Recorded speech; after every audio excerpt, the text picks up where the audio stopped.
Vamos a hacer una lectura. En primer lugar, vamos a leer en los Salmos. Salmo 145. Te exaltaré, mi Dios, mi Rey, y bendeciré tu nombre eternamente y para siempre. Cada día te bendeciré y alabaré tu nombre eternamente y para siempre. Grande es Jehová y digno de suprema alabanza, y su grandeza es inescrutable.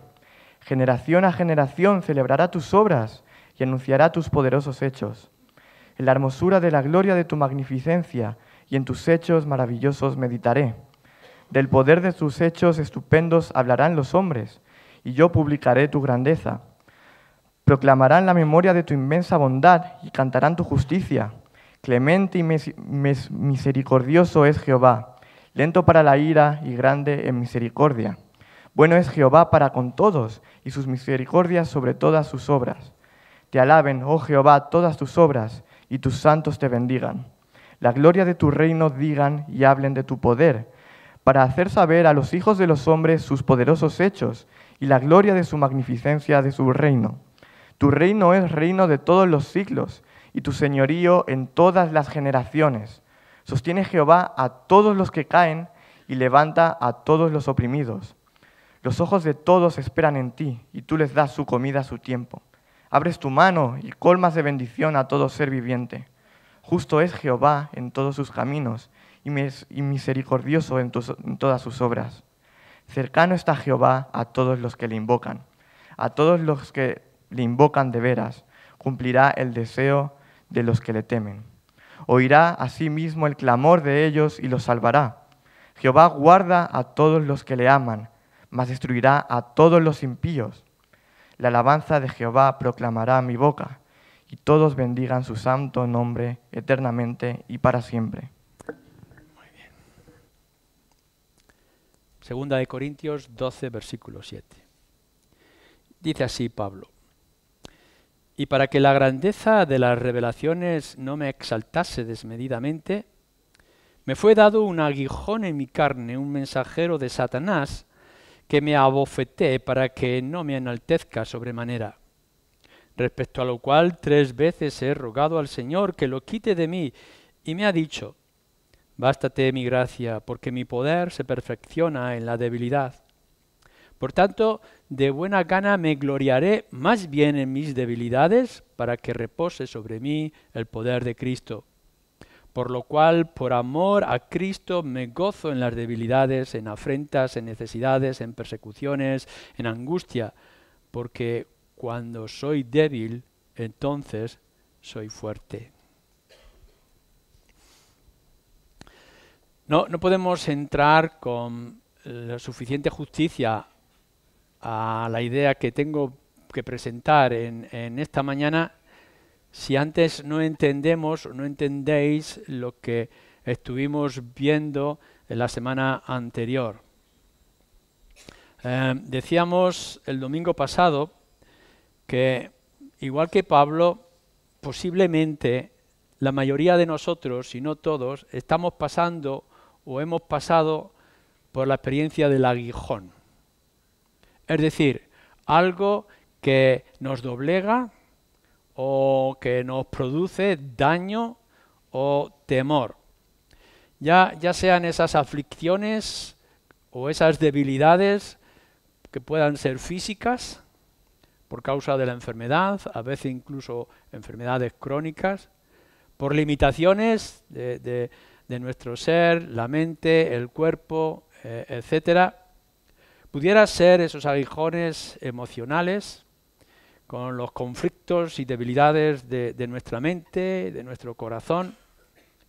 Pudieran ser pérdidas familiares, el dolor de quedar solos o de perder a alguien que amábamos, los ataques directos del diablo o del mundo que nos rodea.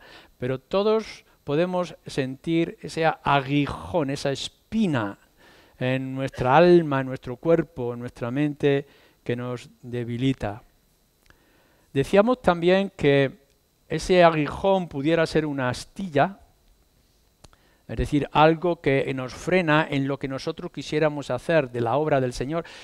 No estamos hablando de los perezosos, no estamos hablando de los indiferentes, o de los fríos que pudiera haber entre vosotros. Gente que no quiere trabajar, que no quiere servir al Señor, que está muy cómodo con su vida. Pablo no está hablando de eso. Pablo está hablando de que quiere hacer más, quiere servir más al Señor, quiere extender más su obra. Pero entonces se encuentra con este aguijón, con esta espina, con este abofetear del diablo en su vida. Pero entonces también podemos ver que esta bofetada del diablo, esta espina, pudiera ser a la misma vez también un punzón. Eso que nos empuja a frenar nuestros excesos y a encaminarnos en la dirección correcta. Porque aun cuando sea esa bofetada de Satanás, también puede ser algo que el Señor está usando para nuestro propio bien o para encauzarnos. Así que es quizá importante que cada uno de vosotros pueda ver si lo que tiene de aguijón es más astilla que punzón, y que cada uno pueda analizarlo delante del Señor. Aún sea lo que sea, decíamos también en último lugar que tenemos el privilegio, los creyentes, de la oración, algo que el resto del mundo no tiene. Es decir, que cuando estamos doblegados por el peso, por el daño, cuando estamos asustados por lo que hay a nuestro alrededor y lo que tenemos que afrontar, nosotros podemos acudir a la oración. Es decir, a un Dios que siempre está atento, que siempre está dispuesto y que va a responder en las situaciones que nos podamos encontrar. Pero entonces debemos de seguir. Habiendo visto todas estas cosas, tendremos que enfrentarnos a lo que realmente está experimentando Pablo y que posiblemente podíais estar experimentando vosotros, y es la respuesta de Dios. Dice en el versículo 8 que 3 veces ha rogado al Señor, gloria sea la oración, podemos acercarnos a un Dios que siempre está atento, para que me quite de mí este aguijón. Pero entonces Dios dice, bástate mi gracia, porque mi poder se perfecciona en la debilidad. Esta es la respuesta de Dios. Y lo que nosotros teníamos que ver es qué respuesta es esta que Dios le está dando a Pablo en su petición, que varias veces ha estado repitiendo. Y entonces tenemos que dejar algunas cosas claras en vuestra mente con respecto a lo que es la oración. Veréis, a veces Dios responde a lo que estamos pidiendo, porque nuestro Dios es bueno y es misericordioso. Así que puede ser que tú le estés pidiendo algo y el Señor te lo regala y te lo da. Creemos en el poder de la oración. Creemos que Dios quiere tu salud, por ejemplo. En el mundo en el que estamos rodeando tenemos pues todas esas hierbas medicinales, todos esos alimentos tan ricos, todo este calor de vitaminas que podemos estar recibiendo cada día, porque Dios quiere tu salud. A veces cuando toda esa gracia de Dios no funciona como esperábamos, tenemos el poder de la oración. Nos dice que en cierto momento Pablo escribe de su compañero Epafrodito, que está enfermo, ha estado bastante enfermo, nos dice en Filipenses, dice, pero por la misericordia de Dios. Pero en otras ocasiones lo que podemos ver y escuchar o leer es cuando le escribe a su discípulo Timoteo y le dice, bueno, estás débil, siempre he estado con enfermedades. No sé cómo sería Timoteo, pero siempre tenía enfermedades, parece ser, y entonces le dice, te vendría bien un poco de vino. Es decir, que nuestro Dios, según la palabra revelada, a veces muestra su misericordia directamente, con un milagro, y otras veces nos dice, aquí tienes los medios, y las medicinas, los médicos, para sanarte. Y lo mismo que podemos estar diciendo para la enfermedad, lo podemos estar diciendo para otras circunstancias. Dios desea la salud de los suyos y por tanto en momentos cruciales podemos rogar a Dios y Dios responde. Pero a la misma vez tienes que recordar también que a veces Dios responde negándote lo que pides para tu bien y Dios te da lo que pides para castigarte. Como siendo pequeño, no me ha ocurrido a mí, pero recuerdo siendo pequeño que algunos de mis amigos, de mis compañeros, con el deseo de que querían ser mayores para fumar, su padre lo sentaba en la silla y le dio un cigarro y le dijo, fúmatelo. ¿Tanto quiere fumar? Fúmatelo. Y el pobre compañero mío se fumó el cigarro, se puso malísimo y nunca más volvió a fumar. A veces Dios, tú puedes estar pidiendo algo en tu rebeldía, tu terquedad, tu obsesión. Y Dios puede llegar y decir, vale, aquí lo tienes para que aprendas. Pero otras veces Dios te está negando lo que pides por tu propio bien, porque sabe que eso sería, porque Él sabe antes de que pidas todas las cosas, que eso sería para tu daño.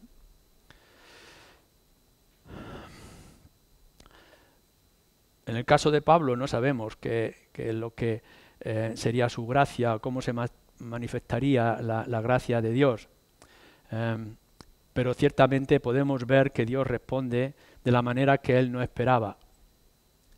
Y nosotros afirmamos a la luz de las Escrituras que Dios siempre responde, pero Dios no siempre va a responder de la manera que tú estabas esperando.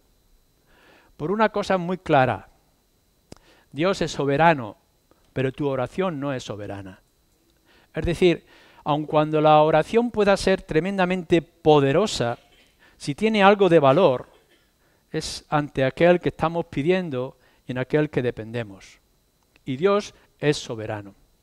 Así que a la misma vez que nosotros decimos debemos de ser un pueblo de oración y que tú ante la aflicción, las debilidades que puedas tener, tienes que orar al Señor porque es un Dios que atiende, es un Dios que responde, siempre tienes que responder, tienes que pensar, tienes que sentir que Dios es soberano y que lo que va a hacer está bien.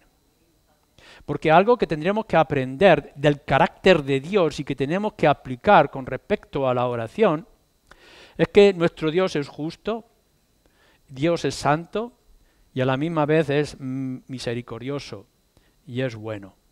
Así que cuando tú vas a pedirle a Dios lo que tú quieres, deja que sea Dios que te dé lo que Él quiere, porque es ahí donde está nuestra fortaleza. Vendrán los chicos jóvenes a sus padres diciendo déjame llevar el coche, o déjame sacarme el permiso de la moto, déjame hacer esto o aquello, y los padres por amor le niegan. Y siempre tenemos que recordar que es por amor a los hijos que los padres niegan ciertas cosas a sus hijos. Y que Dios es soberano. Suplica, ruega, acércate al Señor en oración, pero deja que Él obre, porque solamente Él es el soberano. Habiendo dicho esto, para aclarar lo que es la oración y la respuesta de parte de Dios, fijaros que entonces Dios le responde de esta forma: Pablo, bástate mi gracia. Y la reacción natural que pudieras tener tú, que yo pudiera tener, es, bueno, vamos a ver. Tengo este aguijón aquí. Tengo a Satanás que me está golpeando el rostro. Tengo este conflicto tan grande. Tengo esta lucha interna que quisiera hacer. Mira que, Señor, quiero servirte, quiero hacer más, quiero ampliar más mi campo, quiero ser más conocido por el Evangelio. Y vas tú y me dices, bástate mi gracia. Mira que tengo sufrimiento, que tengo una carga interna, tengo un dolor de corazón, tengo algo que me oprime el pecho, estoy sufriendo en gran manera, veo este conflicto que me impide y que me frena. Y vas tú y me dices, mi favor es contigo. No hay una contraposición de que yo tengo dolor y tú me dices, mi favor es contigo, que quiero servirte más y quiero servirte mejor y me dices, bástate mi gracia. Yo quiero servir más, yo quiero ser mejor. He estado en esta zona predicando el Evangelio, me gustaría ir hasta Roma, hasta España, proclamando el Evangelio, quisiera tener más fruto, líbrame de las barreras, quítame a Satanás del medio. Salir de todo este conflicto. Y tú me dices, no, pero te voy a bendecir. ¿No es esto lo que nos puede estar pasando a nosotros en nuestras vidas? Que queramos ver de una manera tan clara y hemos enfocado nuestro trabajo, nuestra situación, nuestro horizonte, y Dios nos responde de esta manera: no te lo voy a dar, confórmate con lo que tienes, bástate mi gracia, bástate mi favor. ¿Y qué es esto? ¿Cómo podemos llegar a entender esto? No lo entenderíamos en los ambientes humanos y entre nosotros. Cuando estamos pidiendo algo y estamos buscando algo para bien, vuelvo a decir, aquí no está hablando de los perezosos cristianos, de los indiferentes, está hablando de aquellos que quieren servir más, lo quieren hacer mejor, quieren ampliar el campo de acción para la gloria del Señor, y el Señor le dice, no, te voy a frenar, te voy a detener, te voy a hacer algo más, para humillarte, para bajarte este celo que tienes tú, bástate mi gracia, bástate el favor que tengo para contigo. Tendremos que aclarar entonces algo que ya se nos ha leído en el Salmo 145 y que lo podemos encontrar a lo largo de toda la Escritura y especialmente también en los Salmos. Todo en esta vida es por la gracia de Dios. Así que Dios no está respondiendo como algo excepcional. No está diciendo, bueno, mira, no lo he hecho hasta ahora, pero ahora voy a tener una gracia contigo. No, al contrario, nosotros tenemos que fijarnos que todo lo que somos, todo lo que tenemos en nuestra vida es por pura gracia. Desde el mantenimiento de la creación, cada día. Si el sol está arriba o la lluvia se vierte sobre nosotros, y si hay sombras que nos cubren y nos protegen, y si hay alimentos que surgen de la tierra, si hay animales que nos facilitan el trabajo, todo por gracia. Y si tienes la capacidad de poder tener sentidos de música, del sonido, de los colores, si eres artista, si eres inteligente en ciertas áreas, es por gracia. Todo lo que hay en la creación, todo lo que nos mantiene, todo lo que nos guía, es por la gracia de Dios, que obra cada día. Y a veces la gracia de Dios es su propia protección y es su cuidado, aún a pesar de nuestra indiferencia. Tendremos que recordar una y otra vez aquellos 10 leprosos que se acercaron a Jesús para ser sanados, y Jesús, que conoce el corazón de cada uno de ellos, y sanó a aquellos 10 leprosos, solamente uno de ellos volvió. Y uno podría haber pensado, ¿por qué el Señor Jesús, que conoce el corazón de cada uno de ellos, solamente sanó a aquel que volvió para darle gloria? ¿Por qué tuvo que salvar a los otros 9? Y siempre tendremos que recordar que nuestro Dios es pura gracia, incluso para aquellos que le desprecian y que le ignoran. Y que todo lo que tú tienes te rodea, te protege, te bendice, te ayuda en esta vida, es porque Dios te lo ha querido dar. No hay mérito alguno en nada de lo que nosotros podamos esperar, disfrutar o sentir. Y cuando hablamos de que todo es por gracia incluso lo más extraordinario y lo más sorprendente que podamos imaginar. Cuando leemos la carta del apóstol Pablo a los romanos en el capítulo 8, y cuando nos dice con esta claridad, aun cuando aún éramos pecadores, Cristo murió por nosotros. Dio a su Hijo aún siendo nosotros pecadores. Pero qué inmensa gracia que nuestro Señor Jesucristo tuvo que venir no cuando ya habíamos cambiado y habíamos hecho esfuerzos y mostrado interés en ser buenas personas. sino que nos dice cuando aún éramos pecadores, cuando aún estábamos en enemistad, cuando aún estábamos dándole la espalda a Dios, cuando aún gobernaba en nuestro corazón la maldad, la indiferencia, y aún éramos instrumentos en las manos del diablo. Aún en ese momento y en esas circunstancias, cuando aún eras pecador, Cristo murió en tu lugar y tu nombre estaba grabado con él. Pero cuán grande es la misericordia, la gracia para con Dios. Y lo tienes que pensar tú como creyente. Aquellos que estáis orando, que estáis buscando que el Señor os ayude, os bendiga y os quite ese aguijón que frene esa opresión que tenéis a vuestro alrededor, tienes que recordar siempre que si estás aquí, si has llegado hasta aquí, es por la gracia de Dios. Y si tienes algo de valor en tu vida o en tu carácter, en tu mente, es por la gracia de Dios. Y sobre todo si eres creyente y ya tienes la bendición y la promesa del cielo sin haberlo merecido, es por la gracia de Dios. Así que nuestro Señor no está respondiendo de una manera distinta a lo que es su carácter y lo que es su obra de manera regular. Pero entonces también recordamos que cada una de las respuestas a nuestras oraciones es la gracia de Dios. Es decir, sea lo que sea que estés pidiendo, estés buscando o estés esperando de parte de Dios, sea como sea que Él te quiera responder a ti, lo que vaya a hacer, lo que te vaya a decir, lo que vaya a ocurrir es por la gracia de Dios. Todo lo que es respuesta de Dios es por gracia. No hay ningún merecimiento. No hay ninguna exigencia, no hay ninguna posibilidad que podáis buscar o exigir o esperar de parte de Dios. Esta es la experiencia de Pablo.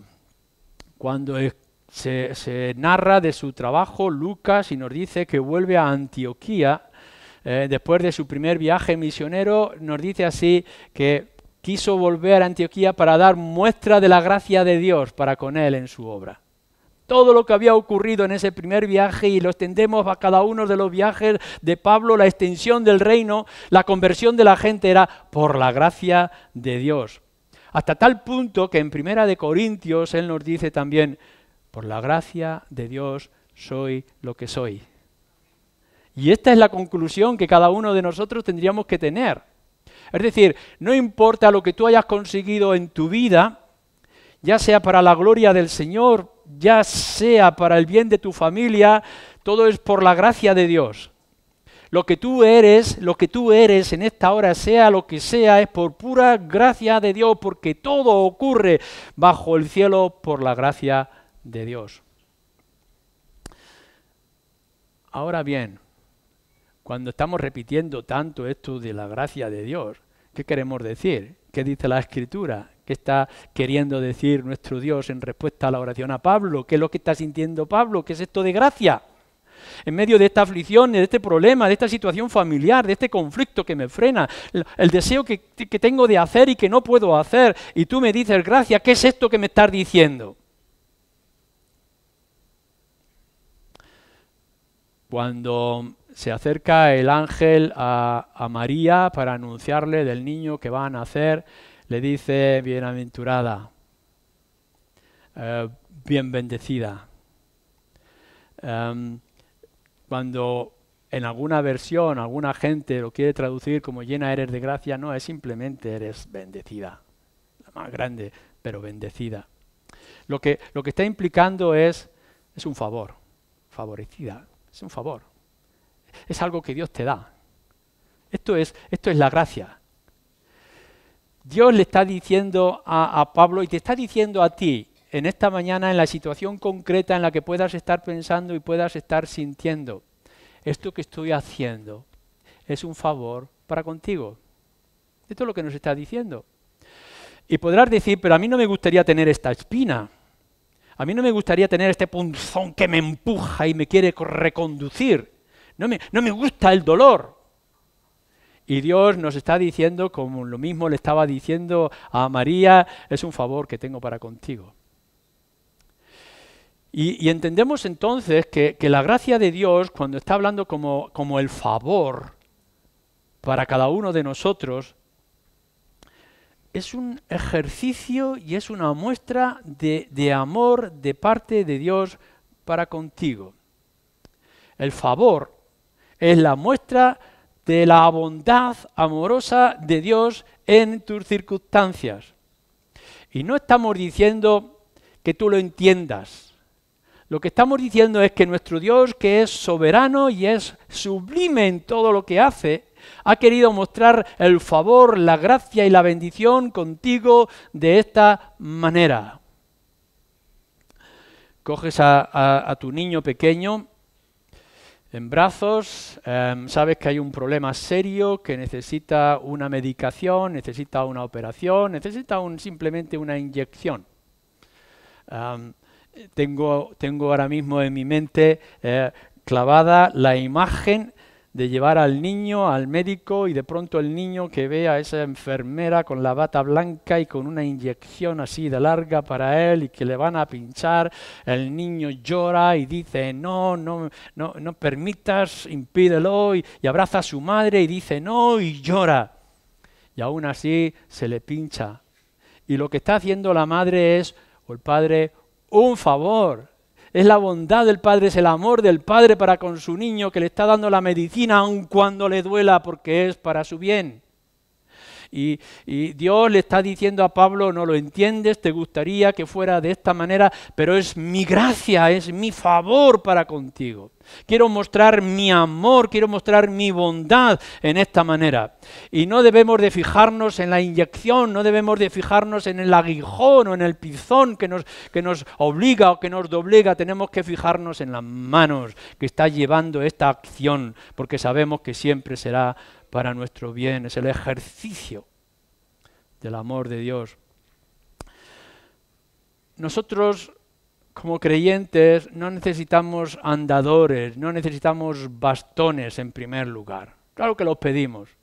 Necesitamos o pensamos que necesitamos esta ayuda para caminar, para hacer la obra. Si yo tuviera más habilidad con los idiomas, podría predicar el Evangelio a los más alejanos de África. Si yo tuviera riqueza, podría hacer grandes obras para el beneficio del pueblo de Dios. Y pensamos que necesitamos esos bastones, que necesitamos esos andadores para caminar en la vida cristiana. Si no tuviera esta esposa tan complicada, si no tuviera este marido tan perezoso, si no tuviera estos hijos tan tercos, si no tuviera esta enfermedad que me doblega, entonces yo podría hacer cosas, quiero que me lo quites. Y lo que está diciendo nuestro Señor es, no. Lo que tú necesitas es mi mano, lo que necesitas es mi brazo, lo que necesitas es mi gracia, lo que necesitas soy yo. Y lo que nosotros tenemos que aprender es que las grandes cosas y la posibilidad de servir, de honrar, de caminar cada día, no es por lo que nos da Él, sino por lo que se ofrece a sí mismo.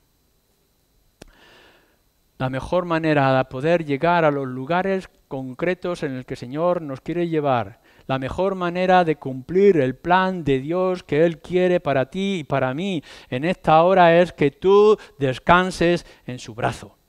Es que tú le tomes de la mano. Esto es la pura gracia. No es decir, dame mejor armamento, dame mejor espada, dame un mejor caminar, si lo que necesitamos pedirle es acompáñame a la tarea, que sea como sea y cuando sea. Si tú estás con nosotros, ¿quién será contra nosotros?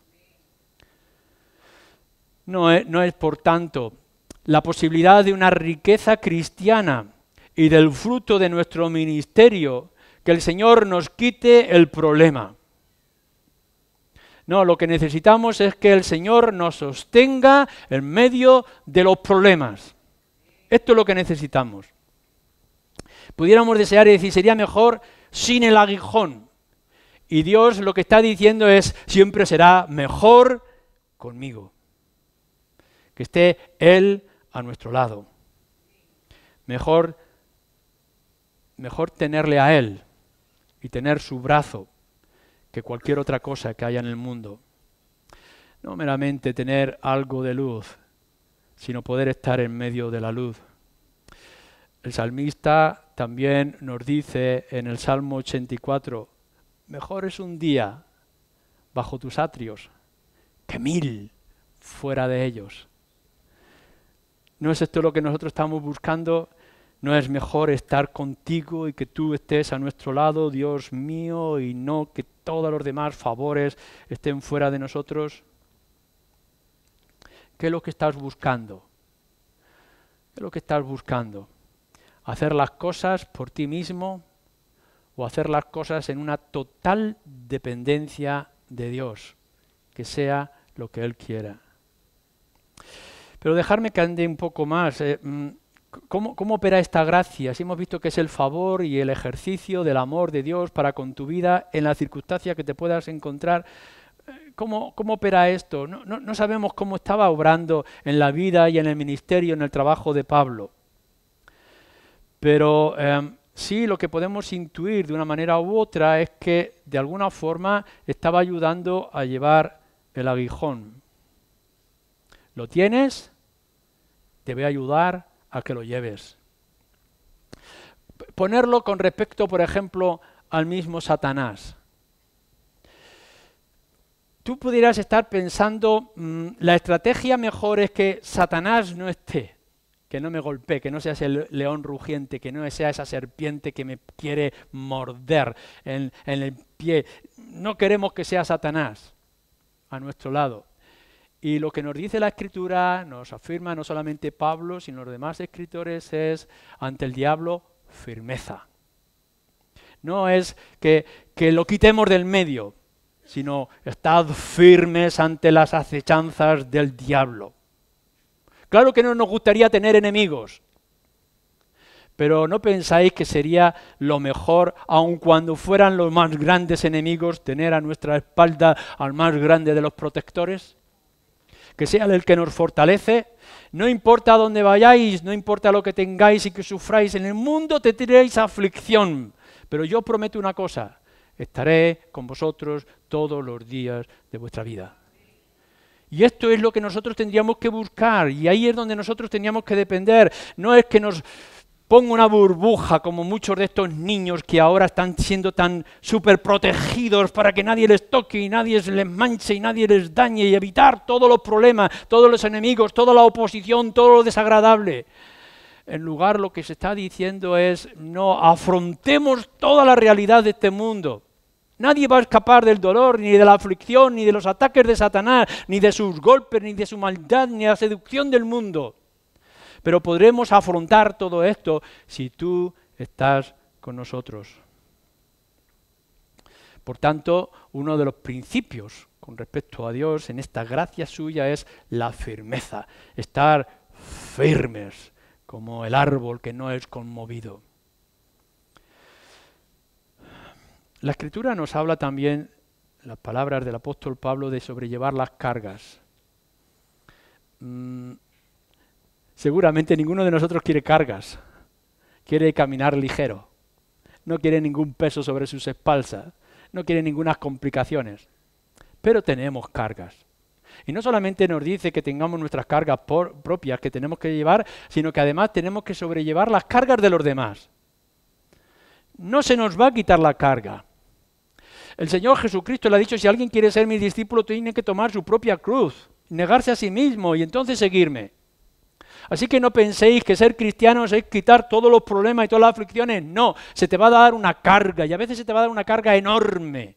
Porque nuestro corazón se va a volver muy sensible a las cosas espirituales y nos vamos a emocionar por las cosas más insignificantes y vamos a querer abarcar mucho más de lo que hay en este mundo. Pero qué inmensa carga, y ante estas cosas, ¿quién será adecuado?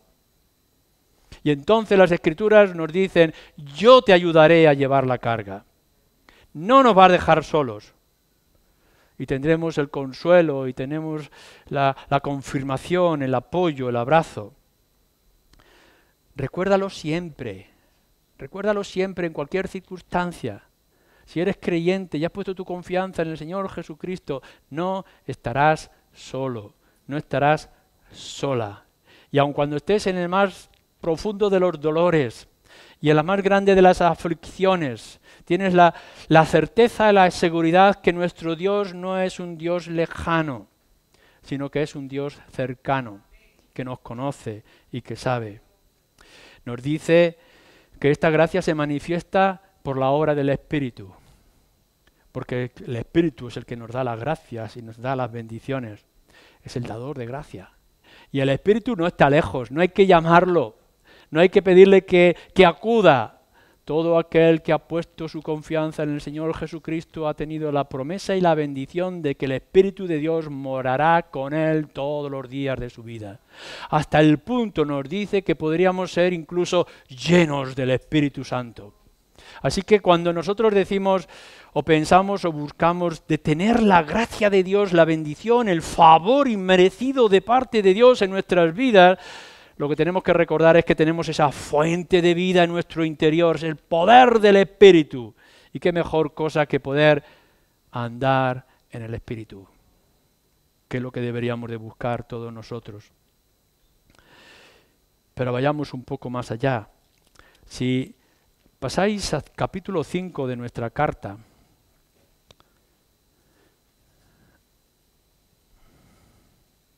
versículo 14. Dice así Pablo anteriormente a los corintios, antes de revelar su propia experiencia, porque el amor de Cristo nos constriñe pensando esto, que si uno murió por todos, luego todos murieron, y por todos murió. El amor de Cristo nos constriñe. Cuando profundizamos en esta palabra de constriñir, lo que nos está diciendo es que nos posee, nos domina. Es como si nos custodiara, nos ha arrestado. Esto es lo que se quiere expresar. El amor de Cristo te ha abrazado hasta tal manera, te ha tomado entre sus brazos, que estás preso de él y no puedes escapar. No hay nada ni nadie que lo pueda tocar si él no lo permite. No es la riqueza y el poder de que nosotros abracemos o tengamos deseo de Cristo, sino es Cristo que nos constriñe, que nos protege y que se adueña de nosotros.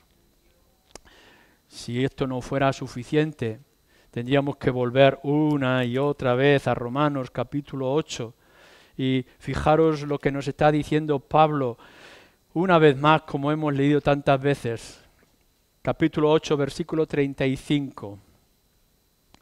¿Quién nos separará del amor de Cristo? Quizá tribulación, o la angustia, o persecución, o hambre, o desnudez, o peligro, o espada. Como está escrito, por causa de ti somos muertos todo el tiempo. Qué experiencia más profunda y más dolorosa. Somos contados, dice, como ovejas de matadero. Terrible escena que nos puede dibujar Pablo escribiendo estas líneas.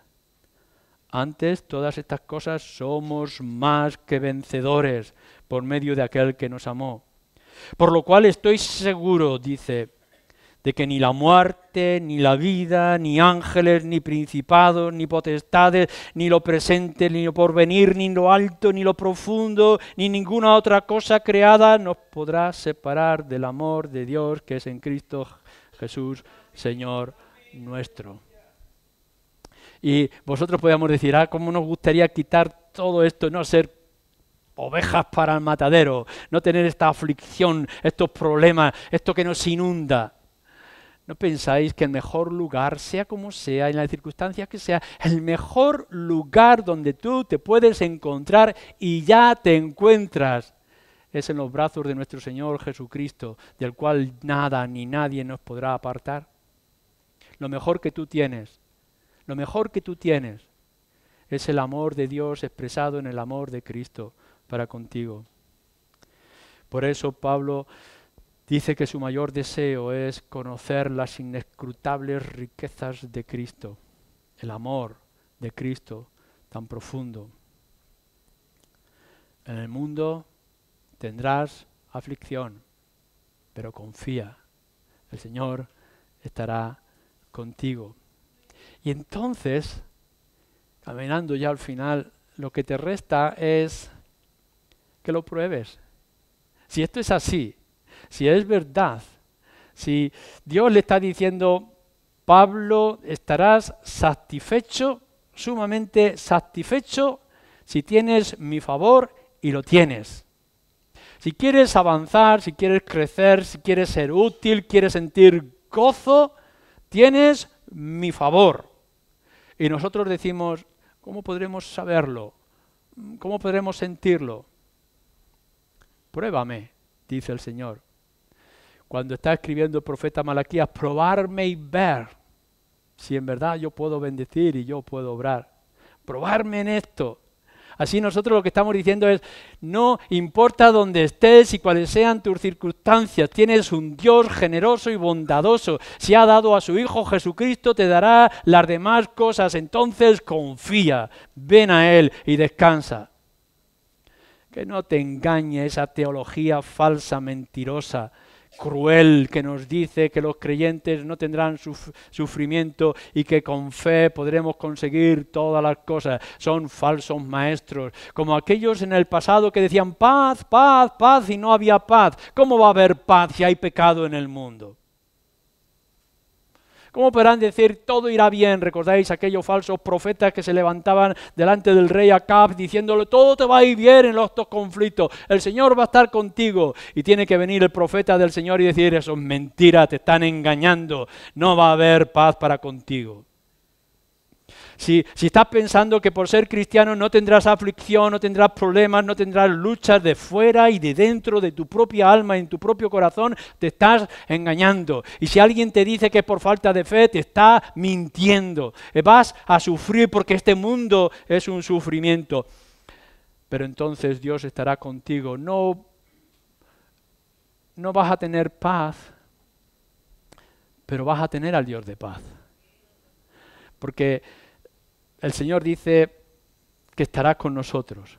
Solo Dios puede ser tu paz. Solo en Él podrás encontrar el perfecto y completo descanso para tu alma y la razón de propósito para tu vida y el fruto adecuado a lo que haces. Que no te confundan las mentiras del mundo, que te quieren exprimir, que te quieren ofrecer cosas, que te dicen, demuéstrame que me amas, que amas al mundo y entonces yo te voy a hacer rico en este mundo. Mentira, el mundo te va a oprimir, te va a sacar todo el jugo y te va a tirar. El mundo es falso, es engañador, es astuto, porque está en las manos del mismo Satanás. Que no te confunda el mundo, porque te está exigiendo pruebas de su amor, pero ¿sabes qué? Dios no te exige nada y te da todo su amor.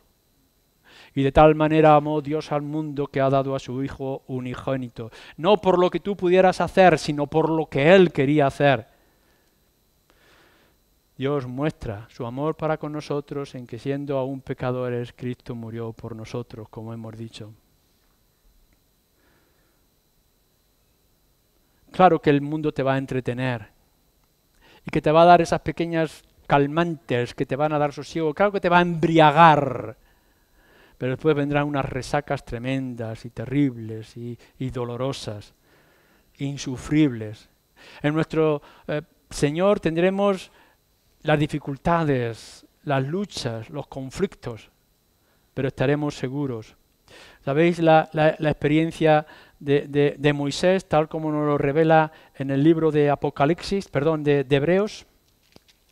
Fijaros lo que está diciendo el autor de Hebreos con respecto a Moisés. Ya sabemos de su historia y sabemos de su situación. Dice así, versículo 25, que Moisés, escogiendo ser antes ser maltratado con el pueblo de Dios, que gozar de los deleites temporales del pecado. Pero qué ilógico es esto. ¡Qué contradicción aparente! Que pueda preferir ser maltratado en lugar de los deleites temporales del pecado, teniendo mayores riquezas el vituperio de Cristo que los tesoros de los egipcios, porque tenía, claro está, puesta la mirada en el galardón. Por la fe, por tanto, dejó Egipto, no temiendo la ira del faraón y demás. En el mundo tendréis placeres, pero son placeres momentáneos. Podréis escapar, esconderos bajo vuestras sábanas, esconderos en lo más profundo de las cuevas, evitar todo tipo de problemas, pero será pasajero. En cambio, estar en las manos de Cristo, aunque sean los vituperios y el desprecio del mundo, nos va a dar una visión clara de lo que tenemos delante de nosotros.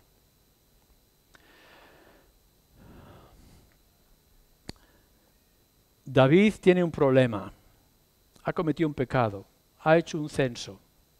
Y por tanto viene el profeta y le dice a David, vais a ser castigados. Tienes que escoger.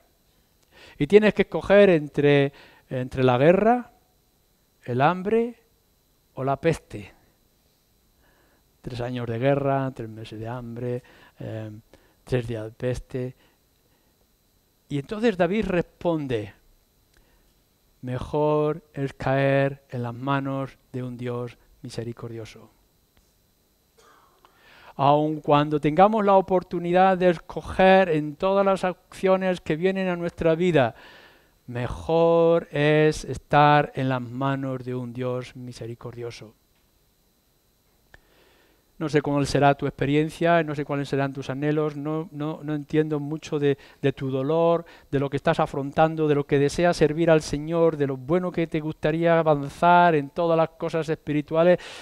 No entro en todo lo que puedas ver y experimentar porque cada uno es de manera diferente y distinta, pero te puedo afirmar algo. Mejor es estar un día en los atrios del Señor, mejor es estar en las manos del Señor, mejor es estar en la misericordia del Señor, aun cuando todo esto nos duela, porque no hay mejor lugar. Terminar con esto que nos dice el mismo Job en un momento de su experiencia, Job capítulo 13, versículo 15. He aquí, aun cuando él, Yahvé, me matare, en él esperaré. Quiera el Señor que ese sea vuestro anhelo, aun cuando Él tenga que actuar de manera dura, sea como sea, que puedas descansar en Él. Y oro para que cada uno de vosotros pueda hacer de esto su oración. Amén.